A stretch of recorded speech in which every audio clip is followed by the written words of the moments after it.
Good morning.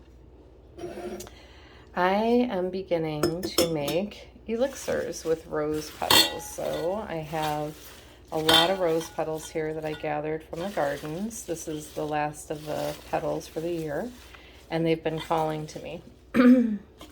So I'm just going to gently get them into this mason, and I'm going to do one with brandy and honey and one with vodka and honey because I'm actually almost out of brandy.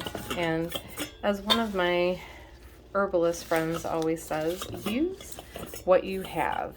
So I'm using what I have. Okay, so just gently pressing these in. I don't want to stuff them or compact them too much. I want to have room for the honey and the brandy to make its way all the way to the bottom. But what's going to happen is I'm going to fill this up 3/4 of the way with brandy and 1/4 of the way with honey, and then it's going to be capped and sit in a dark, cool place for 6 weeks. And then after that, I can pour it into another mason, strain off the petals and the brandy and honey, and use it, you know, as a however you like for elixirs. I'll probably take a teaspoon once a day, every other day, something like that. Just depends on what my body asks for. And it's really, really good heart medicine. It's good for the emotional well-being. It's good for the physical well-being. But I work with rose a lot. I make rose water. And now I'm going to be making an elixir. So let's get the brandy in here. Okay, so you can see that's nice to the top. There's still a little bounce back, so we're good. Okay, so here we go. So we're going to top this off with brandy. You can use whatever kind of brandy you want. And we're going 3/4 of the way up.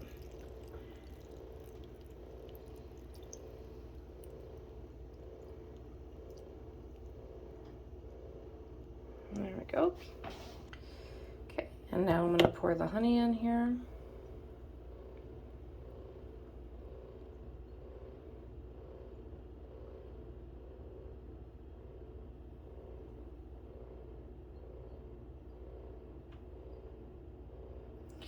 When collecting any type of herbs or plant material for medicine making, make sure that it's dry. You don't want to gather it after a heavy rain. It needs to be nice and dry, as these are. They were kissed by the morning sun before they made it into the jar. Okay. Oh, it smells amazing. So this is the brandy honeyed rose petals, and see how I came all the way up to the lid here, the top of the brim. You definitely want to have it up to this level because we're not canning. We don't need a little head space, they call it, but we don't want a lot of air in there. So I'm going to seal this up. I'm going to just poke it a little bit, make sure everything's submerged, which it is. This is very gratifying, getting to see all the bubbles.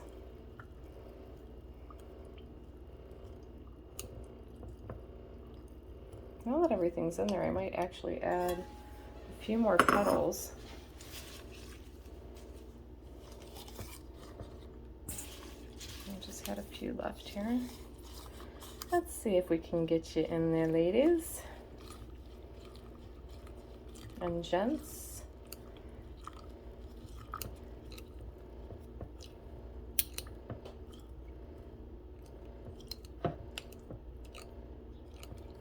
Okay. Actually, I'm going to have to add a little bit more honey. Maybe. Yeah, just to seal it off. Then what I do is I just label that this is brandy, rose. I added a little bourbon, honey, and today's date and where I found them. And now this will sit for 6 weeks. Now this one I'm going to make a little differently. This is also rose petal, but this one I'm going to make with vodka.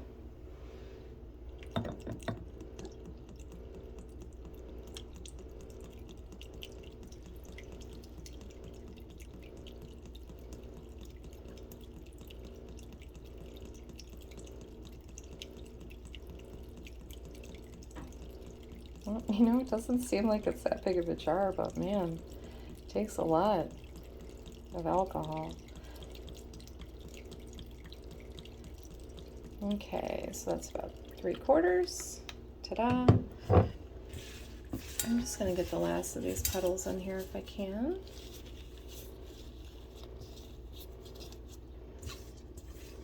It smells so good. Someday someone will invent smell-o-vision, but until that time, we'll have to use our imaginations. Okay, and now, because I'm using what I have and I've used the last of my honey, I am going to use maple syrup, which is a delicious sweetener. And I have way more maple syrup right now on hand than I do honey.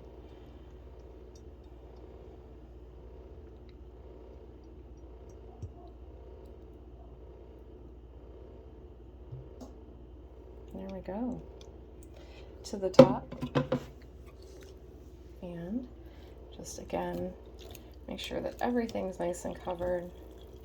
We don't want air. And we want to make sure that the alcohol is well distributed, because that's going to stave off any molding. So basically fungal bacterial growth. Okay, just going to tap it off. The rest of the maple syrup here. What's really nice is in Ohio, when we go down to Amish country, I can buy maple syrup by the gallon and then put it into a smaller container for daily use.